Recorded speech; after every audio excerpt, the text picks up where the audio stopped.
Eder, Mac, Pallister. Una tragica sparatoria ha scosso la comunità di Monreale, in provincia di Palermo.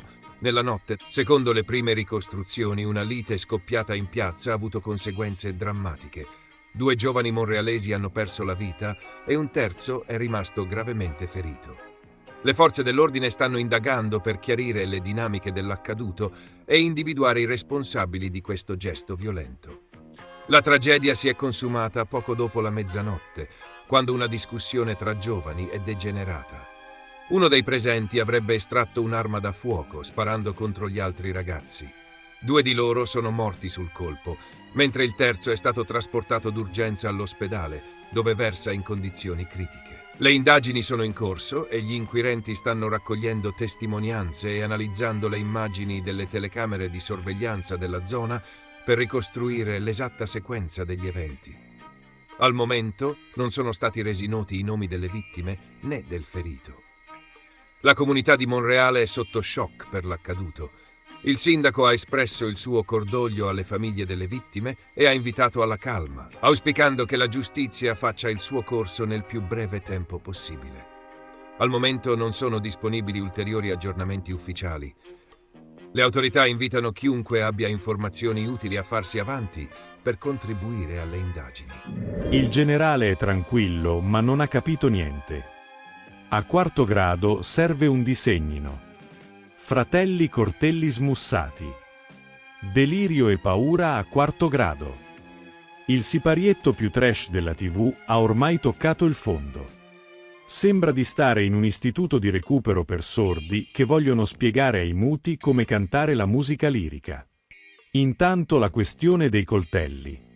Secondo il generale in pensione, la Collovati, Carmelo Abbate e compagnia bella. Gli investigatori sarebbero talmente citrulli da sequestrare i coltelli e le forbici di Sebastiano per comparare l'impronta di taglio del cordino. Dopo 3 anni di molature. E si sperticano in spiegazioni stupidissime.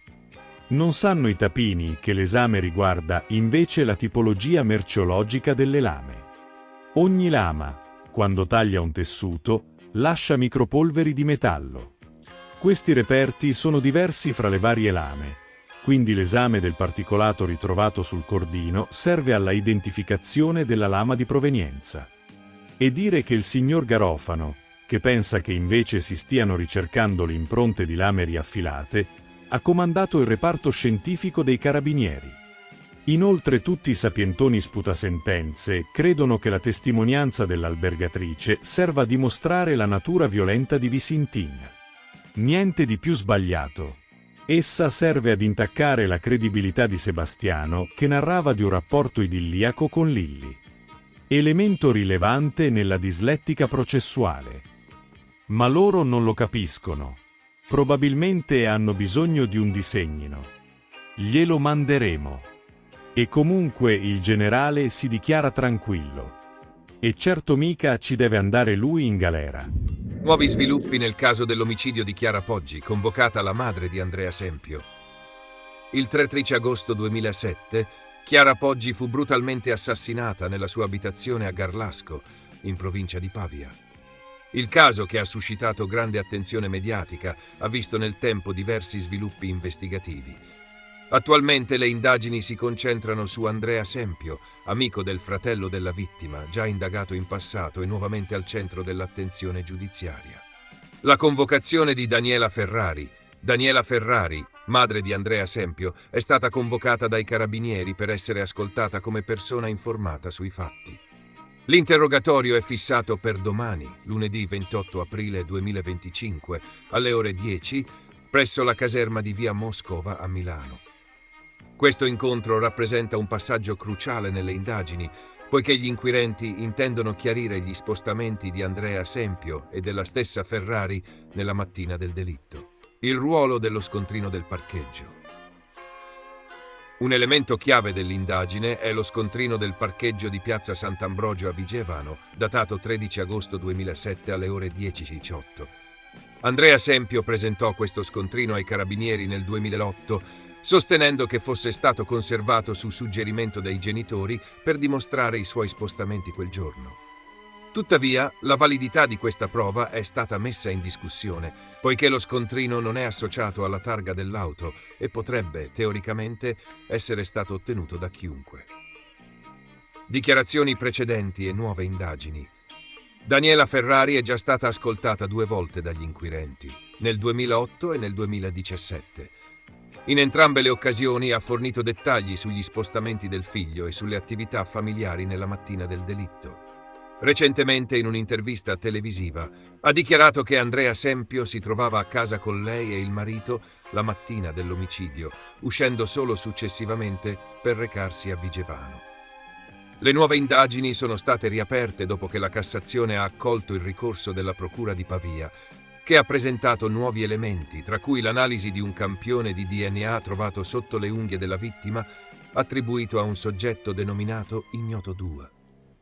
Questo profilo genetico, insieme ad altri elementi, ha portato alla riapertura del caso e alla nuova iscrizione di Andrea Sempio nel registro degli indagati. Conclusioni. La convocazione di Daniela Ferrari rappresenta un momento significativo nelle indagini sull'omicidio di Chiara Poggi. Gli inquirenti sperano che le sue dichiarazioni possano contribuire a chiarire ulteriormente gli eventi della mattina del 13 agosto 2007 e a verificare la veridicità delle prove presentate da Andrea Sempio. L'interrogatorio di domani potrebbe fornire nuovi spunti investigativi e avvicinare la verità su uno dei casi più discussi della cronaca italiana recente. Omicidio alla Barca, Eddine SFI ucciso a 19 anni. Una tragedia assurda si è consumata nella serata di venerdì alla Barca, quartiere popolare di Bologna. Eddine SFI, 19 anni, è morto dopo essere stato brutalmente aggredito in strada. La dinamica del pestaggio, su cui stanno lavorando gli uomini del nucleo investigativo dei Carabinieri, coordinati dalla Procura, è ancora in fase di ricostruzione. L'ipotesi investigativa è quella di omicidio preterintenzionale. Tutto sarebbe iniziato da un banale incidente, forse un urto fortuito con un ragazzo che stava camminando insieme a una ragazza, oppure uno sguardo o un commento di troppo rivolto a lei.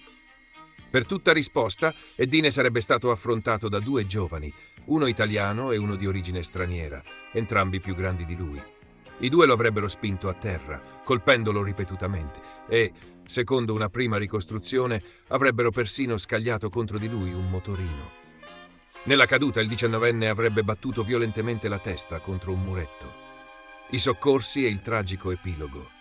L'aggressione è avvenuta poco dopo le 22 tra via Buozzi e via Colombi. Alcuni passanti, vedendo il ragazzo riverso a terra, hanno allertato il 118. I sanitari, inizialmente intervenuti pensando a un possibile coma etilico, si sono subito accorti delle numerose ecchimosi sul volto del giovane. Sono stati loro a coinvolgere i carabinieri, insospettiti dalla gravità delle condizioni della vittima. Poco dopo i militari hanno rintracciato la fidanzata di Eddine, che ha raccontato l'accaduto. Il 19enne era stato aggredito brutalmente per strada. Trasportato d'urgenza all'ospedale maggiore di Bologna, Eddine è morto 2 ore più tardi per un arresto cardiocircolatorio. Verrà eseguita l'autopsia per chiarire le esatte cause del decesso. Le indagini, le forze dell'ordine sono al lavoro per identificare e catturare i 2 aggressori. Nel pomeriggio di oggi è stato effettuato un nuovo sopralluogo nella zona dell'aggressione. I carabinieri hanno perlustrato via Buozzi in cerca di elementi utili, mentre una squadra dei vigili del fuoco ha aperto un contenitore di raccolta degli abiti usati, ipotizzando che gli assalitori vi abbiano nascosto qualcosa.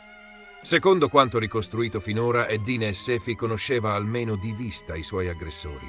Residente a poca distanza dal luogo della tragedia, era considerato da chi lo conosceva un ragazzo tranquillo, senza precedenti penali. Il cordoglio della comunità, il dolore per la morte di Eddine ha scosso profondamente la comunità della Barca. In via Buozzi, sul luogo dell'aggressione, amici e conoscenti hanno lasciato fiori e messaggi, tra cui uno striscione con la scritta «Vive Bader». Bader era il secondo nome del giovane. Anche il cardinale e arcivescovo di Bologna, Matteo Zuppi, attualmente a Roma per il funerale del Papa e le consultazioni pre-conclave, è stato informato della tragedia. Attraverso la parrocchia di Sant'Andrea della Barca, adiacente al luogo del delitto, ha espresso vicinanza alla famiglia di Eddine ed ha assicurato una preghiera per la sua anima. La presunta sosia di Liliana ha detto di conoscere Pier Giorgio e Sebastiano solo di vista e io ho detto che sta affermazione è strana perché ci sono delle foto anche nel negozio della stessa sosia in cui c'è Pier Giorgio.